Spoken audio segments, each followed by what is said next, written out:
Hi, and welcome to Q&A with Spirit. I'm Shelli. If this is your first time here, welcome. This is going to be part one of a three-part series I'm doing, in which I'm going to be going over everything you need to know to work safely and accurately with a pendulum. We're going to be discussing how you can connect to your higher self and receive clear, in-depth guidance, how you can connect to your subconscious mind to receive information that your body wants to share with you and information about limiting beliefs you might be carrying. And also we'll be going over how to locate lost items, people, pets. So it's going to be a very informative tutorial. Many of you may already know what the higher self is, but for those of you who are just beginning your spiritual awakening journey, I'm going to explain briefly. You may currently see yourself as a human that has a soul, but the truth is you are the soul having a temporary human experience. You, the soul, are an emanation of Source, God, Creator, the all that is, whatever you want to call it. The reason that your soul chose to incarnate multiple times, sometimes on Earth, sometimes elsewhere, is so that you as a soul can grow and evolve. As you grow and evolve through your incarnations, you, the soul, will reach higher density levels. Once you reach the sixth density, you then become the higher self. At this point, you now become the guide for all of your incarnations. So essentially, the higher self is the future version of you, the soul. The higher self holds all the wisdom and knowledge of all of your incarnations and your soul plan for this life, making it the perfect being to guide you. If you would like to go deeper into what the soul is versus the higher self, or the stages of evolution that we go through, I invite you to take a look at one of my earlier videos. I will put the link in the description below. What is a pendulum? A pendulum is a simple tool that can be made from wood, metal, crystal, as long as it carries some weight, and it can be hung from a string or a chain, provided that it's able to swing freely. Here's an example of a pendulum. This is an Angelite pendulum. This was the first pendulum that I purchased. I started working with this pendulum, I think it was back in 2017, just about a year and a half after my spiritual awakening journey began. But at the time, I had no idea what I was doing. Now I am using, this is actually just an amethyst pendant that I've attached onto a necklace chain. This is the crystal that my higher self prefers for me to use. So what can your pendulum be used for?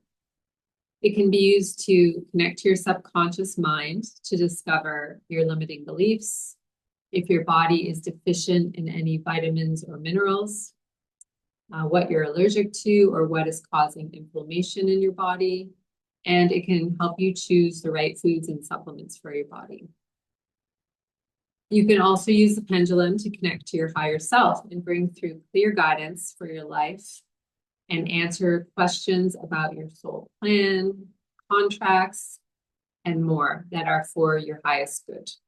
It can be used for energy healing, identifying, clearing, and balancing the body's energy centers or chakras, or clearing negative energy from a room. And it can be used to help find underground water sources, minerals, lost items, animals, and people. These are a bit more advanced techniques, but they are very possible. So here are some important things that you need to know before using a pendulum. So it takes practice to receive accurate answers from your pendulum, and the following steps will help you to receive the most accurate responses. Before you begin working with your pendulum, it's important to ground yourself You can do this by standing barefoot on the earth for about 10 to 20 minutes. You can do grounding visualizations. There's lots of examples of those you can find on YouTube. The next thing you want to do is cleanse yourself and your pendulum energetically. You can use Palo Santo or sage. Running water over your pendulum will help to cleanse it. Putting it in salt or under the moonlight as well. You also want to make sure you're in a coherent, high vibrational state.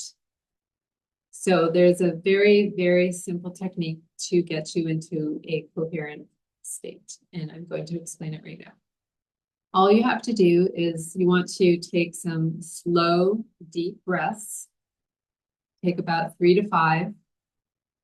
And I want you to focus on your heart center, which is in the center of your chest, as you're taking those slow, deep breaths. And then as you are taking the breaths and you're focusing on your heart center, I want you to, you can have your eyes closed. I want you to evoke a high vibrational emotion such as love or gratitude. If you want to evoke the emotion of love, then a good way to do that is to think about the person or the animal, the being that you love the most in this world. It can be more than one. Really, really think about that person or that animal and send them love. Really, really feel that love that you have for them. I'm actually going to be posting a video soon that discusses a very miraculous experience that I had when I got myself into a coherent state. So stay tuned for that one. Okay, so the next step is you're going to want to protect yourself energetically.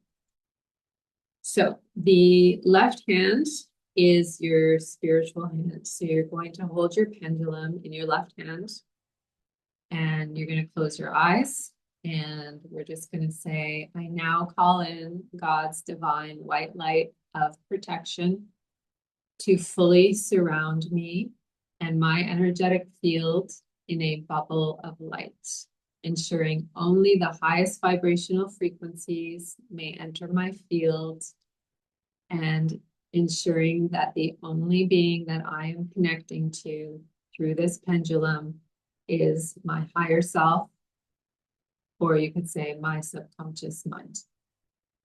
Thank you, thank you, thank you. Next, we're going to call in who we want to connect to. So keeping the pendulum in the left hand, I'm just going to state out loud. I now call in my higher self to connect with me through this pendulum clearly and accurately. So a few other things I want to share about using the pendulum so that you can receive the most accurate answers is if you are emotionally attached to the outcome of a question that you're asking, you may not get the most accurate response. So what I suggest is asking that question blindly. So what you can do is, I have these 2 angel cards. One says no, one says yes on it. So I'll mix them up, shuffle them around behind my back. I'll place them down on the table. And then, so I won't know which is which. And then I'll hold my pendulum in front, in the middle of the 2, and I'll ask my question and it will either point yes, or it will point to one or the other. And then I'll flip over the one that it points to and see if the answer is yes or no. If you don't have cards like these, you can write yes and no on a piece of paper or a cue card or anything, so long as you don't know which is which. Make sure you shuffle them up.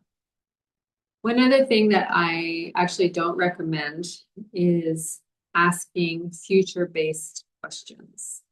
Because timelines are shifting all the time, you may find that the answer that you receive today may not come true in the future. So from experience, I I just recommend you don't do that because you may be setting yourself up to be disappointed. Okay. Next, I'm going to recommend that you only ask questions that concern yourself. There are people that do readings for others because they are able to connect to that person's higher self. So if you do feel called to do readings for other people, then please ensure that you are able to connect to their higher self. Lastly, you don't want to be asking questions that use the word should or need to. Like, should I buy this house? Or do I need to do this? Because your higher self is never going to tell you what you should or shouldn't do. They're going to guide you and advise you. So the best way to formulate a question is by asking, is this for my highest good at this time? Okay. I'm just going to quickly go over the types of pendulums and how to choose one. So as I mentioned, a pendulum can be made from wood, metal, or crystal. For beginners, my higher self recommends using a crystal pendulum, either clear quartz or amethyst, as other crystals can hold too much energy and affect their accuracy. It's best to choose your pendulum in person rather than online, and to use your intuition and try it out before you buy it. See how it feels. Next, we're going to talk about calibrating your pendulum. So once you've done all the steps I explained earlier, it's time to calibrate your pendulum. So you want to either rest your elbow on a table or hold it close into your body. So you have some stabilization with your arm. Hopefully you're right-handed. If you're not, then I guess you can use your left hand, but we want to actually hold the pendulum over our right hand. Over our left hand, because this is our spiritual hand. And so what we want to start with is after we call in, whether it's your higher self or your subconscious mind, we're going to ask it to show us the sign for yes. So I'm going to say, higher self, can you please show me the sign for yes? And I'm going to hold my hand very still, and it's going to move. For me, it moves in a clockwise circle is for yes. And once we get that, we're going to ask the sign for no. For me, it goes back and forth. That's my no sign. And everyone's can be different. And then you want to ask to show the sign for rephrase, just in case you ask a question that, the wording isn't done properly. So the pendulum or your higher self can tell you to rephrase your question. And then you want to ask to be shown the sign for can't answer, because whether it's your subconscious or your higher self, you're only going to answer questions that are for your highest good. Okay. So in the beginning, I'd say in the first, 5 to 10 times that you're working with your pendulum, you want to calibrate it every time in the beginning, just to ensure that you're getting the same signs for each of those things, as it could change sometimes. Okay, so wording your questions. All questions must be worded so the answer can be yes or no until we start using my pendulum boards that I'm going to introduce in the next video. So here's an example of a question that needs to be reworded. So if I said, should I put my house up for sale? That's a question that has the word should in it. And like I said, your higher self doesn't want to tell you what to do. It just wants to guide you. So you would want to rephrase that question to say, would it be for my highest good to put my house up for sale now? Okay, and now here's an example of a question that I wouldn't ask, followed by a question that I would. So I wouldn't ask, is Donnie going to propose to me? That's a future-based question. What I would ask instead is my current relationship with Donnie serving my highest good at this time? Okay, so if you already have a pendulum or you're planning to get one, I encourage you to start practicing and asking yes or no questions.